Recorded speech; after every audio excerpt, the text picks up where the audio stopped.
Donald Trump is declared the winner of the 2024 presidential election in what many are calling the greatest political comeback in American history. The chief pollster at Trafalgar Group will explain what he got right that other analysts missed this election. And later we'll explain what Trump can do for the MAGA movement by holding Big Pharma accountable. We're going to have those stories and so much more. Blaze News Tonight starts right now.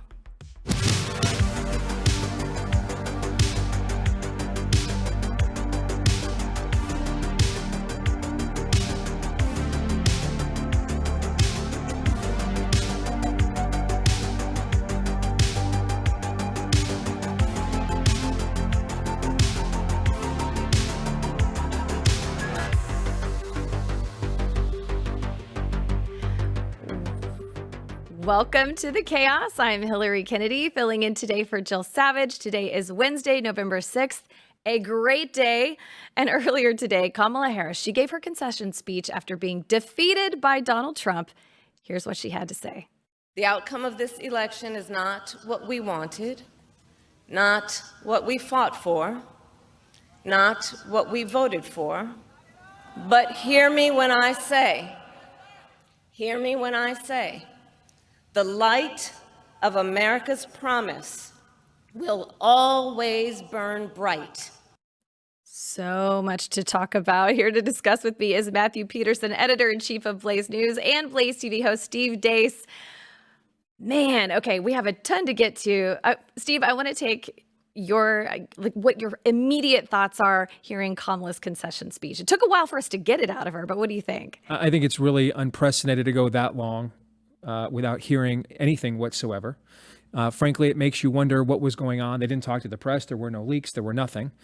We didn't see quite the amount of civil unrest anywhere near it that we thought we were going to see last night either. And I think I'm very concerned about that, honestly. There's over 70 days until the inauguration. I don't think they're going to just take this lying down. I don't think that we're, through the mess yet.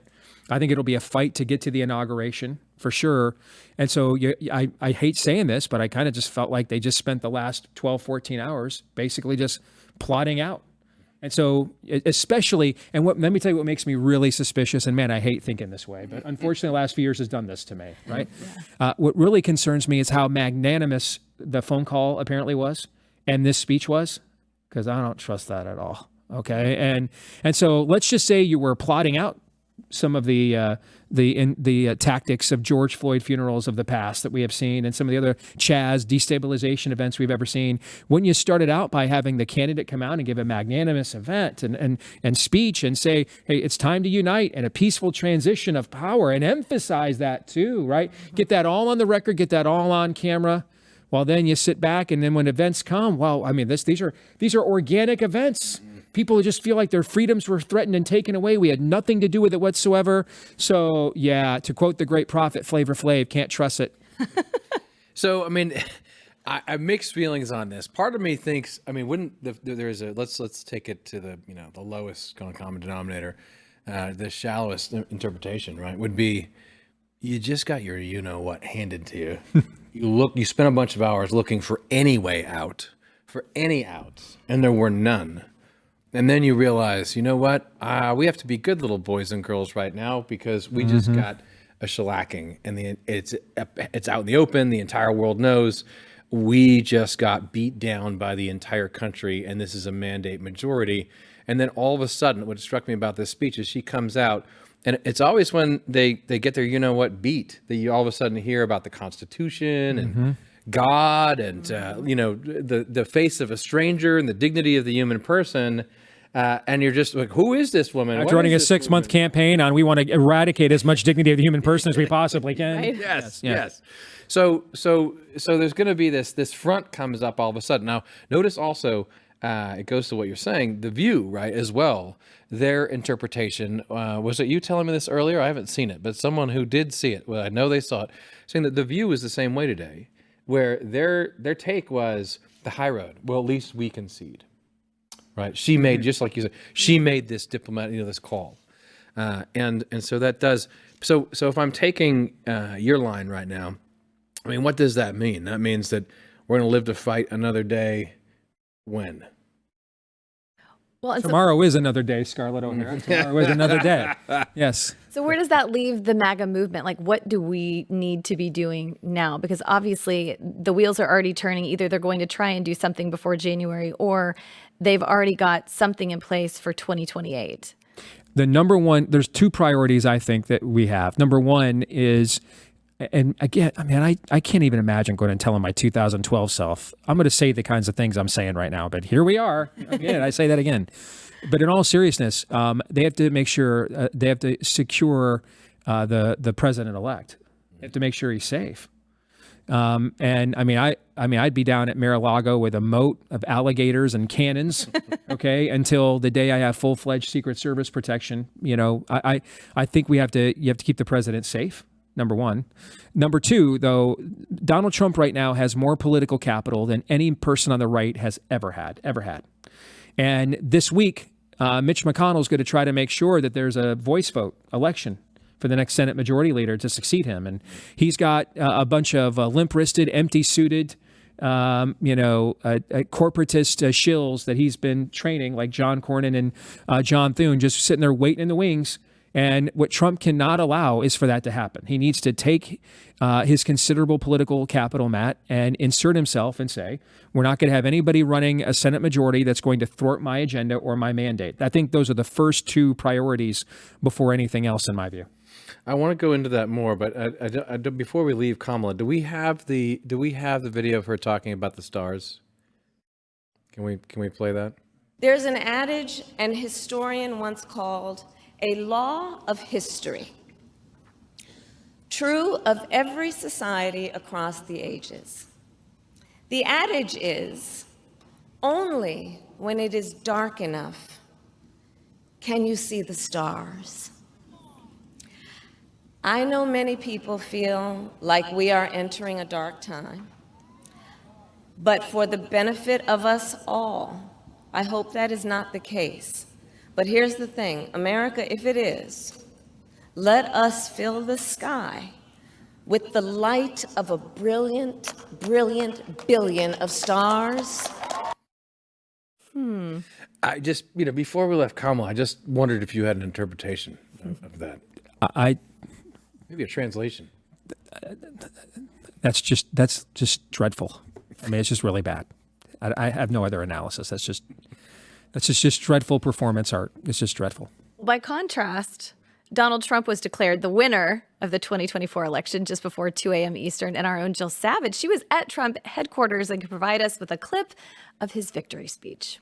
I will fight for you, for your family, and your future. Every single day I will be fighting for you with every breath in my body. Deliver the strong, safe, and prosperous America that our children deserve and that you deserve. This will truly be the golden age of America. That's what we have. Okay, so Steve, I want your take on this. Trump is promising a lot there. How do you think that this administration will be different from his first? There's two things I've seen already. Mark the tape. I am optimistic about. All right. Noted. Finally. That's like you guys were drinking over in Sarah Gonzalez's studio before you came over, weren't you? All right. And actually, yes, I did have a little champagne. I'm going to confess. So I'm feeling a little loosey-goosey right now. Yes. All right. Let's let it rip. This is all right. good. But in all seriousness, there's two things I'm optimistic about. Number one, it was intentional the amount of times in his talk last night he referenced the people and not himself. And I don't care if you have, shall we say, a prodigious ego like Mr. Trump has, or one that you have much more in check than he typically does, to resist the temptation after taking bullets, lawfare. Let me have E. Jean Carroll take your kid's inheritance from you. Let me try to put you in Rikers Island and go through all of that after coups and everything else, right? To go through all of that and to get this level of vindication from the American people, it would take an Augustinian friar's level of restraint to not stand up there and say, how you like me now, right? Okay. And the fact that he, of all people, was able to resist this and turn it back and say, it's about you. It's about the country. That gives me a great amount of optimism moving forward. Okay, number one. And number two, talking to some people and working the phones today and some of the conversations I've had, they are way ahead of where they were at this time in 2016 in terms of planning and plotting a government, scouting talent, knowing who they want. I mean, like layers deep. I've talked to people who've already had 3 interviews with the transition team already for major positions. Yep. So the level of homework that is being done here, all right, way ahead of where they were in 2016. And his approach and messaging last night was just, I love to say it, it's downright statesmanlike is what it was. I agree. Matthew, what do you think? Yeah, I mean, this is what we've been saying since last night. I mean, the difference is going to be night and day. I mean, there's no comparison the level of preparation. But it's interesting what you say about the rhetoric, because on the one hand, we see Trump really not restraining himself, but more than that, like channeling, like you said, to say something positive and to use the words of a statesman. On the other hand, we have this walk back by the left, let's call it, right? I mean, MSNBC, we have this video, seem to retreat on some woke issues like men and women's sports, men and women's sports just yesterday. Like, I mean, roll this one. I mean, this is happening all over. Democrats should be smarter on the women's athletics thing. 85% of Americans oppose men transitioning after puberty and competing against women. And I'm not just saying this the day after the election. I've been saying this for years. This is not a hard call. So, Steve, I mean, here, Trump is elevated to the stars, like Kamala might say, with rhetoric that really is inspiring, that you can go back to and listen to, and it's ringing in the ears of many Americans. And then on the other hand, we have this, should we call this a reflective moment for Joe Scarborough, although he claims he's been saying this all along? Yes, I've played a voluminous amount of clips of Joe Scarborough calling for justice for women in the athletic realm, including when his network broadcast the Olympics earlier this year, which of course never happened. I think ultimately you're going to see, we always talk about, and especially me, the internal strife on the right and the varying and warring factions. And so vis-a-vis by extension, guys, we seem to then mean, or think that means that it's just, I like to buy the world a Coke over there on the other side. And they're just all singing off the same hymnal. And winning has victory as 1,000 fathers, defeat as an orphan, as JFK said. And I think right now there's tension on their side between people who want to go and double down and say, this just proves how racist and misogynistic and xenophobic the patriarchy of this country is. Mm-hmm. And then other people who might be Marxists, but they're not also necessarily clinically insane. And that's what I think Joe Scarborough is articulating. Mm-hmm. And what's going to be fascinating moving forward is Trump has created a coalition that transcends the old left-right Venn diagram. It's one of the reasons why at times as a hardcore conservative ideologue, I have been frustrated at times with this era of politics. But the new coalition is sane versus insane. And the reality is I don't need to have ever read Milton Friedman, William F. Buckley, or the Bible to think, it just really looks really weird when a 6'5" dude with an Adam's apple and 5 o'clock shadow is competing against 8th grade girls. That's kind of strange, right? And they're insane, guys. And they're going to have to figure out what is more important to them, and that is a winning agenda or being sane. And that's the conversation and dialogue that's going to take place over there the next few years. Well, and we can't, if we're talking about the legacy media and how they're handling this and the insane takes that they have on things, we can't leave out CNN. So over on CNN, a pundit declared this a victory for the working class. I'm interpreting the results tonight as the revenge of just the regular old working class American, the anonymous American who has been crushed, insulted, condescended to. They're not garbage. They're not Nazis. They're just regular people who get up and go to work every day and are trying to make a better life for their kids. And they feel like they have been told to just shut up when they have complained about the things that are hurting them in their own lives. All right. So, Steve, does this mark a significant turning point for the media narrative? Because I think they've realized we are the media. The common man is the media. Well, I think his name's Scott, Matt, I believe, right? The guy in that clip. Mm-hmm. Scott there's been a lot of clips that I've seen this year where Scott has attempted that on CNN to inject some form of sanity into and I must confess, they don't typically handle it very well. That's ultimately what's going to determine this. and the direction that they take this. And to me, the thing that really, the whole thing of you're all Nazis, you're all fascists, there's two possibilities with that kind of language. Number one, you really believe it. That's scary if you do. Let me tell you what's even scarier in my view, if you don't. And yet your will to power is so craven and so nihilistic and reckless that you are willing to just cynically inject that venom and pit us against one another and step over us as we're killing each other over that so that you can acquire power. I would actually prefer they really mean it, frankly, if you ask me. Then I'll just cynically use that kind of language. And then afterwards, it's, okay, guys, we'll do this again in 4 years. Back to the pro wrestling. That is no way to run a culture. That's no way to live together. And I think the next couple of years, we're going to learn that a lot about the Democratic Party. Do they really believe this about us? If they do, they'll respond one way. If they don't really believe this about us, but it was just a tactic, they'll respond another. Well, Steve, I love your analysis. I feel like you brought some positivity to this. It's what I'm known for. Sweet victories.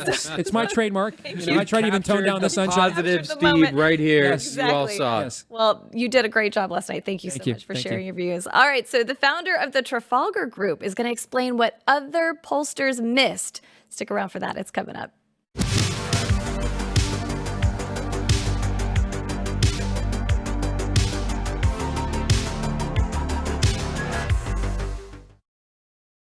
Well, there were a few pollsters who got last night's election right, and one of them was Robert Cahaly, founder of the Trafalgar Group, and he joins us now to discuss the sweet taste of victory. Robert, what did you base your predictions on? Well, the main thing we recognized early on, as we did in 2016 and 2020, was that Trump's vote was being undercounted. And there were different reasons. I mean, in 2016, it was much more about people didn't want to be shamed by saying they were for Trump. But by the time we got to 2020, it was about people afraid. People, right or wrong, people afraid that saying they were for Trump may put them on a list to be targeted by the government for investigation or for some sort of prosecution, or targeted by big tech for censorship or cancellation. They were asking us questions like, what are you going to do with this information? Who has access to this information? How secure are your servers? I mean, all kind of stuff. And so they were extremely nervous. So, we do a better job than almost anybody at identifying these votes, which is why we've been number one or number two in the last 3 presidential cycles. But, even we said all along, we thought that he would exceed even what we predicted. And in every state, not a single state did he underperform where we thought he would be. And so we were pleasantly surprised by that. Well, actually not surprised, but I think everybody else was surprised by that. But once again, the big networks, the big newspapers, the big universities that everybody refers to as the quality polls just blew it. Mm-hmm. Let's talk about that more, because you'd think at this point, just for the sake of business, that they would change. I mean, how do you have the quality and the qualified pollsters making this mistake for this long? I mean, it's got to pay the bills somehow, whether the basis is ideological or otherwise. I mean, what's going on here? Well, I think you make a good point. It is, when you talk about the business, well, is there punishment for them? As long as they're the ones who have their little association where they decide what the quality polls are and the media defines what they are, then it doesn't matter whether they get it right. And you said for the sake of business, well, what if your business is trying to influence voters? I mean, I've said for years, there are 2 purposes for a poll. They can be designed to reflect the electorate or designed to affect the electorate. And I think, and I thought for a long time, that the goal of these other polls was to suppress vote and to affect the electorate. So if that was their goal, then, certainly they achieved it again, and they made the people who fund them happy. I mean, you look at that insane Des Moines Register poll that came out. I mean, it really is crazy at this point that people still talk about how this is such an excellent pollster. I mean, this is the one who predicted that Ted Cruz would lose to Donald Trump in the Iowa caucus. That didn't happen. Predicted that Nikki Haley would come in second in the Iowa caucuses and easily defeat DeSantis. That didn't happen. He got the percentages all wrong. And yet again this year, I mean, just at the last minute, this poll, which got exactly what it was intended to do, got everybody all spun up on a Sunday. This idea that Kamala was making a last minute charge, and a lot of Kamala people started getting the sense of a little momentum, and it was all artificial, designed by a poll that was created to affect the electorate. Well, and do you sometimes feel like people tend to mess with the pollsters? I mean, because if someone came and was polling me, I don't know that I would tell them the truth. I think I would probably try to mess with them a little bit. Do you think some of that happens? Especially in New Hampshire. Those people love doing that. I mean, they really enjoy. I think it's a blood sport in New Hampshire, but I mean, they really like messing with us. But I think most people just, for whatever reason, don't want to share. And the other thing is that, the quality pollsters and their association have this nonsense that to get a great poll, you have to ask like 30 questions, 40. I mean, how many people do you know have time on a Tuesday night to stop what they're doing and answer a 40-question poll? Like nobody. It's completely insane. And yet they do it again and again and again. And they do these small sample sizes, 400, 500. It doesn't make any sense. You've got to give people surveys in a way that they can easily take them, and you got to give people a survey that they can fit into their life. We always joke that the ones that are the live call orthodoxy, I always ask, all right, well, who under 50 are you talking to that answers the phone from a number they don't know and then talks to them verbally? I think they're pretty weird. That's what I think. They're not regular people, and they sure as heck shouldn't speak for regular people.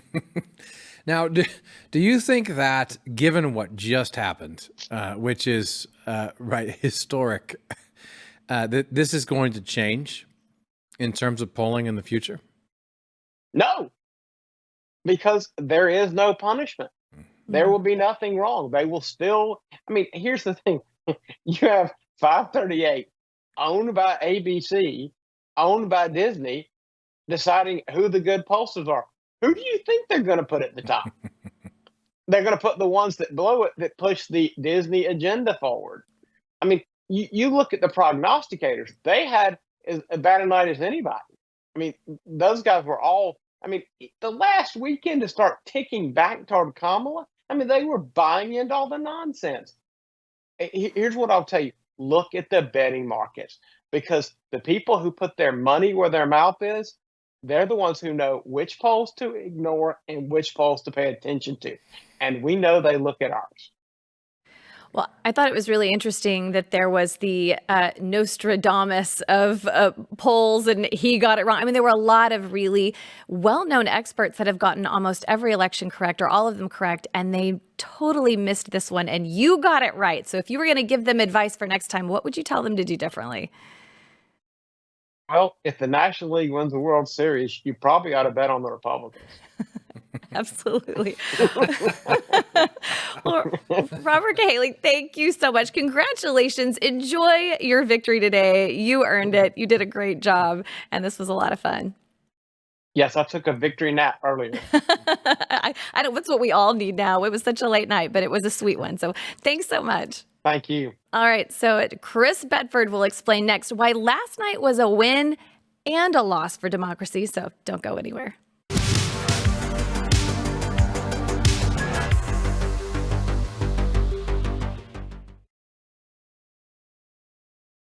Will Trump's victory help restore trust in American elections? In his latest Beltway brief, Blaze senior politics editor Chris Bedford argues yes, but more work needs to be done. So he joins us now to discuss. And Chris, let's start with the positives, since we're on a high right now. How was last night a win for democracy?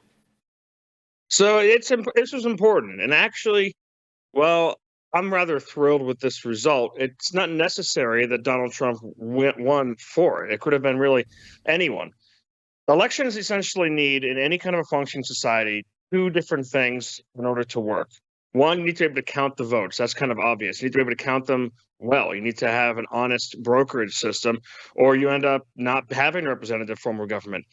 The second thing is that the American people, or whatever people are participating, need to believe that that is also the case. They need to trust in the outcome and not simply roll their eyes like Soviets do, what all the Soviets used to do, and all the different theatrical tricks that they played at representing the people. That is not a good way to have a functioning society, a functioning electoral government.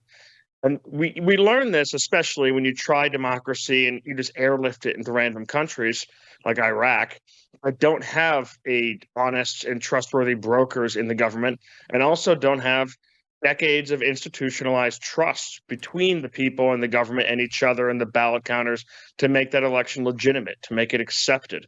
All of these things were really strained over the last couple of years in this country. A lot of Republicans in particular were feeling like they'd been disenfranchised.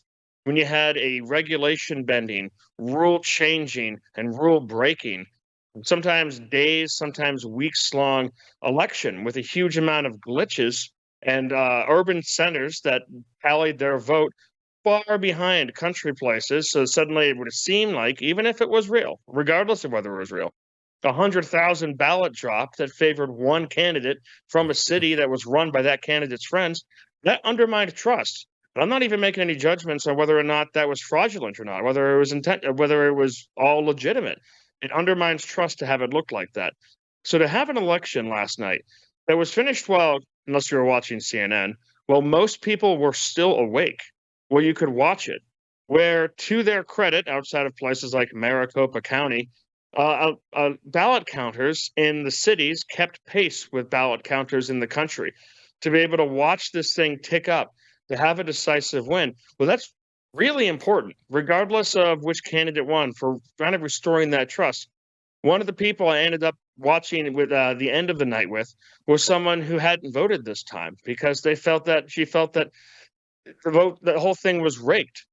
She ended up saying, well, not just because her candidate won, because of how swiftly everything happened and how seamlessly it seemed to, and how normal and American it seemed to happen, that this was proof that this could still be done, that maybe the COVID era was finished, that maybe lawyers being on guard and parties being ready and watchful and authorities being watchful could actually made a difference.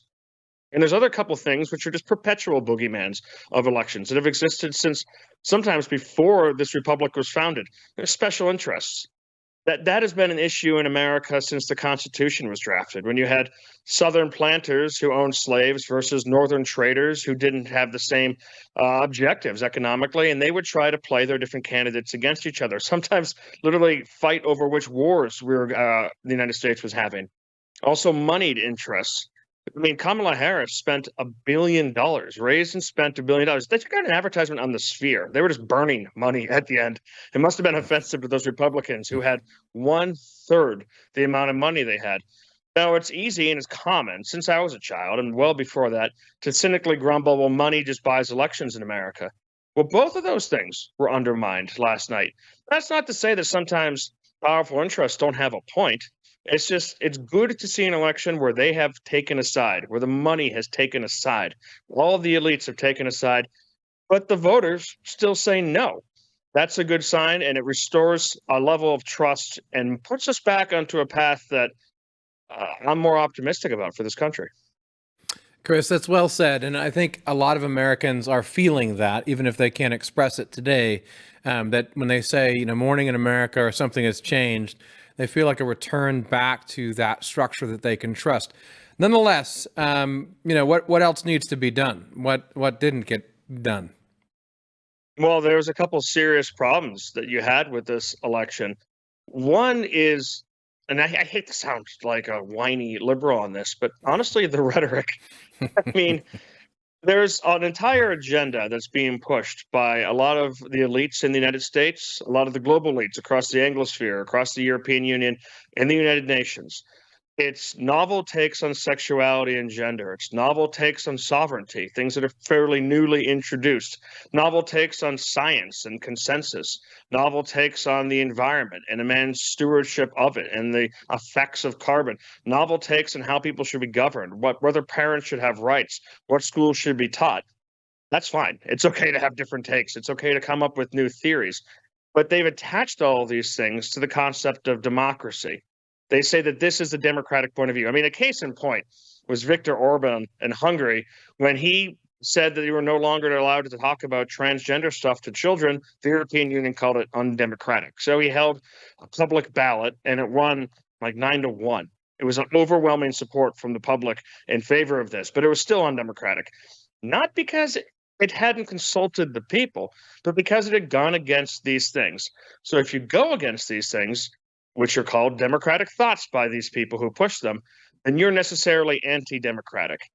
Pushing that out there really does undermine it. If you look at all the pundits on CNN, MSNBC, ABC, CBS, New York Times, whatever, saying democracy is under threat, it makes more sense when you just replace that word democracy with my pet project is under threat.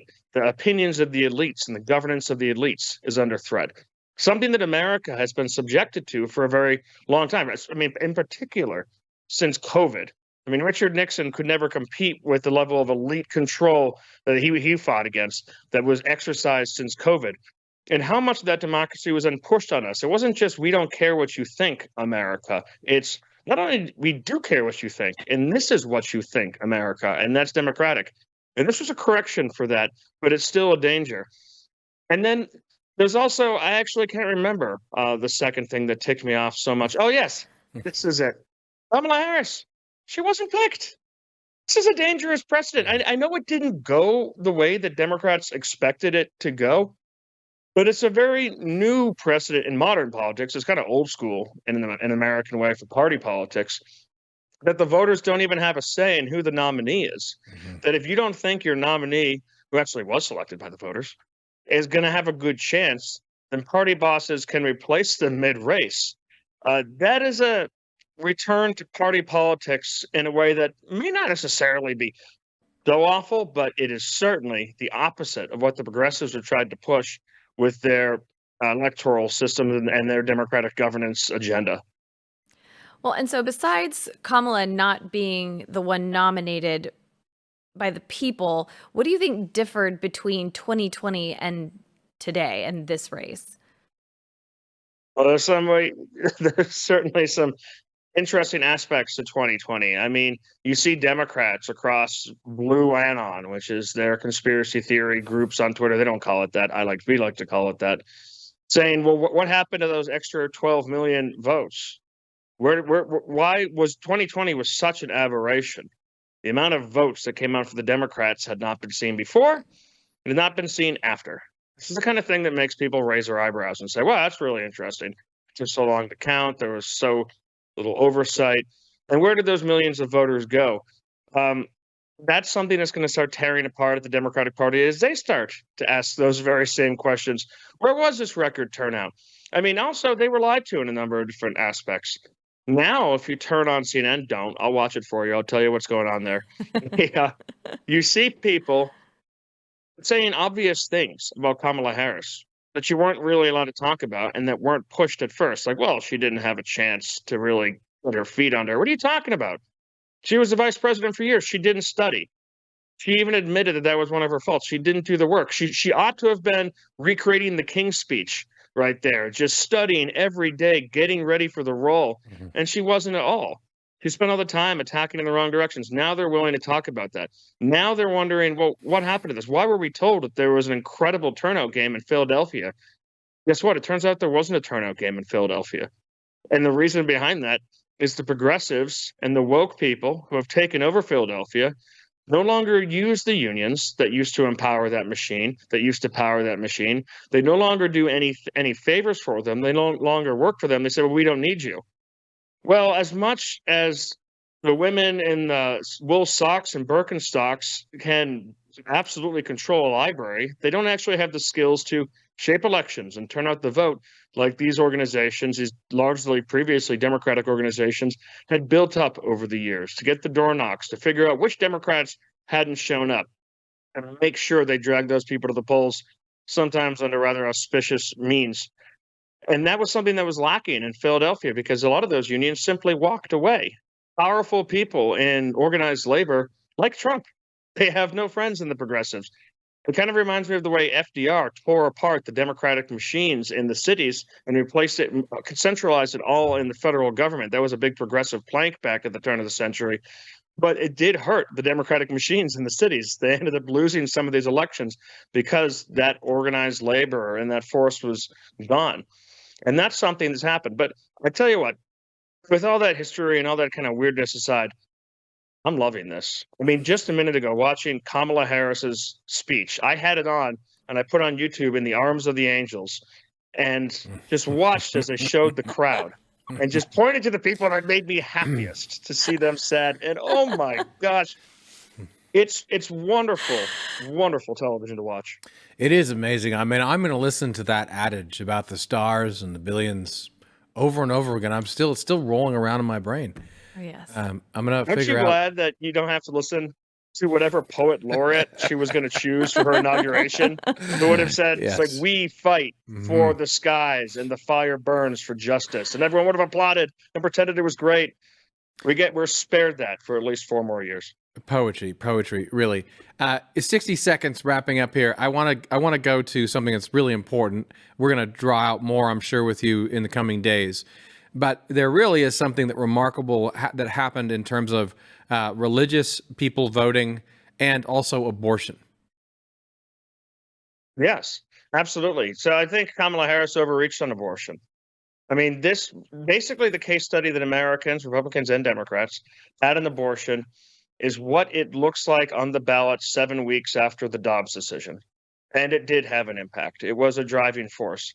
But at the end of the day, when it comes to a presidential election, not representatives, not senators, abortion appears to have been relegated to a luxury issue, something that a lot of Democratic voters probably would be motivated by, and Republicans might even be motivated by, if they could afford to be. It's on the pyramid of needs. It is higher up than can I feed my kids. Our parish priest said that on Sunday. There's some aspect of this election. Are you worried about killing your kids or feeding them? Which is it? Which is pretty based, I actually think. But you saw more of that. You saw more strident Christian pushback on a lot of these aspects. Because at the same time, one of the key mistakes that she made with the Christian vote was coming out and saying there would be no religious exemptions. That means they're coming after Catholic charities, they're coming after Catholic hospitals, they're coming after Catholic doctors and nurses. This is something that we have carved out as like a peaceful place where you just don't attack religious institutions and religious people. You allow them to practice freely. And that was taken off the board. Kamala Harris was the most anti-Catholic presidential candidate that the United States has had in 70 years. It was a major step against the faithful and against Christians in general. And I actually think that did mobilize a lot of people who maybe find Donald Trump distasteful, who held their nose. I've actually seen a number of people who I know who held their nose, had never voted for him before, who said, I have to vote against Kamala Harris because her agenda is so uniquely anti-Christian. Well, it was great to see Catholics, the Amish. I mean, the list goes on of groups that came out in record numbers to vote. And it's so fun to be able to celebrate this great day with you, Chris Bedford. Thank you so much for joining us. We're all living in an Amish paradise now. That's See you right. tomorrow. That's right. Okay, so we're going to unpack what this election could mean for the future just ahead. Stay with us.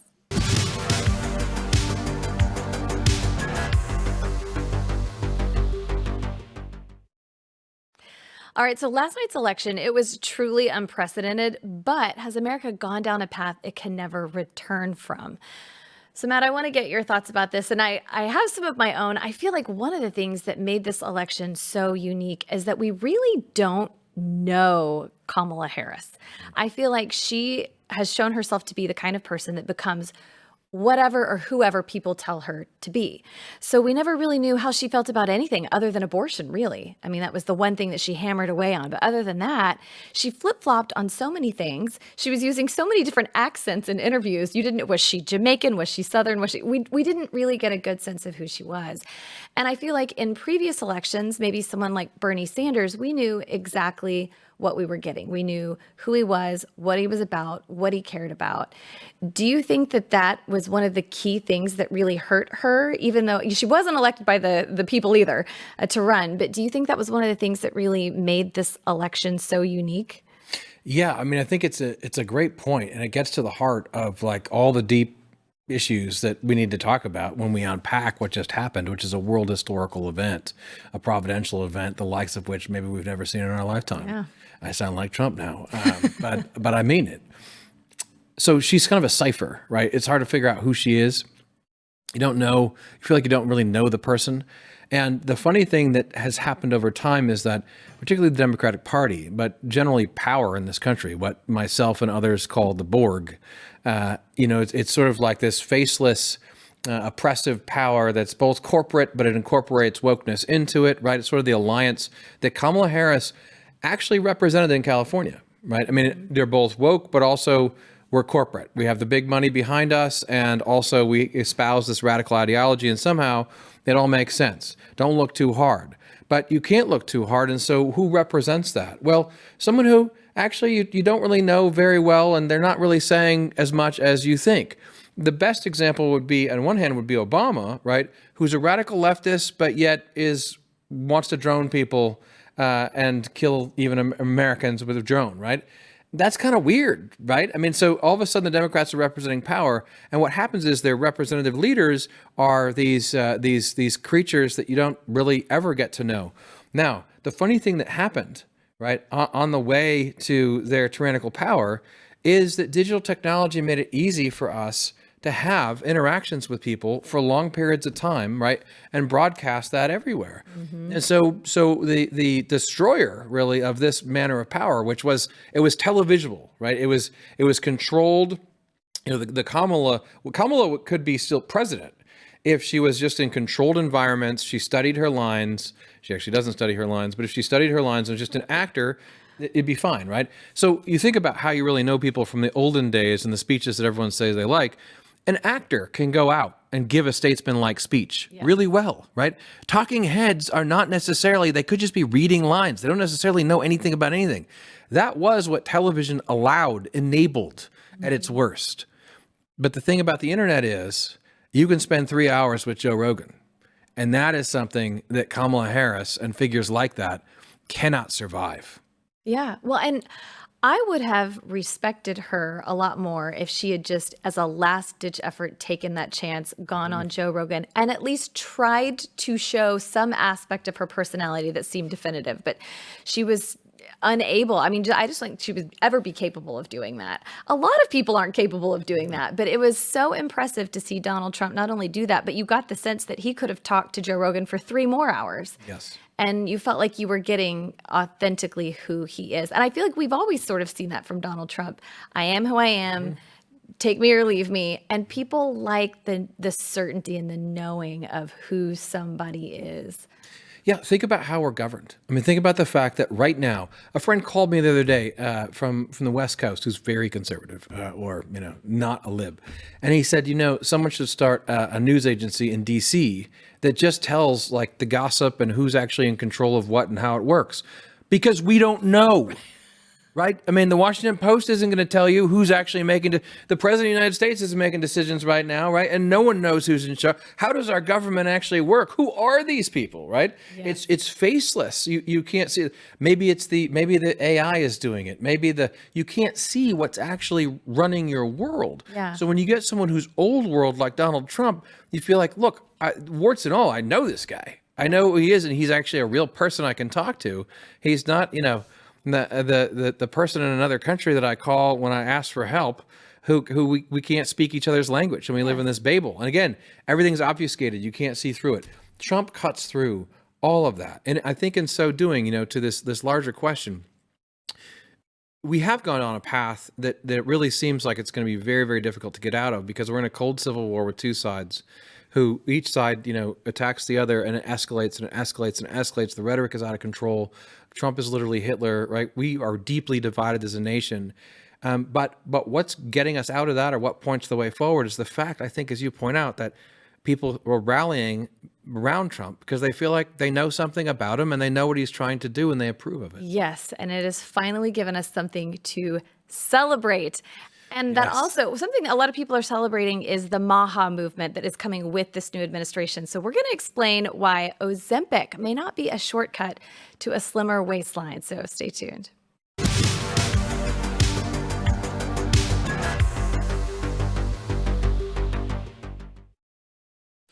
Approximately 14.7 million Americans between the ages of 2 and 19 have obesity. So what is the solution to this?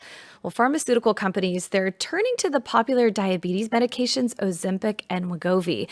In fact, they're already testing the drug out on children as young as 6, but there's a few reasons why parents should be skeptical about this. And I think this is an issue that people really, really feel passionately about when it comes to kids and whether or not they should be taking a medication like Ozempic or Wegovy. They have to be on it indefinitely. It's not something you take for 6 months and then you get off of it. It's something that you have to continually take. Otherwise, your condition typically reverts back if you haven't adopted a healthy lifestyle or healthier eating habits. And this is something RFK has really been pushing in the MAGA movement, is let's hold these pharmaceutical companies accountable and make sure we aren't giving children things that are going to cause issues later on that we don't know what the repercussions are going to be. Yeah, I mean, this is an example of the kind of thing that we're just going to be talking about more and more here with hopefully you and others. Because I think our audience wants to know more. Like, what is Make America Healthy Again? To some people, it sounds like, this sounds weird. I don't know. What is this, right? To some older conservatives, or, people just aren't aware. But this is really reevaluating health in general in some really exciting ways. And this seems like the perfect example of it. Yes. Well, and I think, one of the reasons people are so concerned, for those who have been on it, there's been a couple of reported deaths. There's been nearly 3,000 people reported side effects just in the first 20 weeks of this year, which is quite a large number. And it's a lot of different things, nausea, constipation, diarrhea. Those are the normal things. But then they've also cited pancreatitis, stomach paralysis, gallbladder disease, low blood sugar, kidney injury. And these are things that could cause serious issues in children because we don't know how their bodies are developing while on the drug, if they're getting enough nutrients while they're on the drug, because it is an appetite suppressant.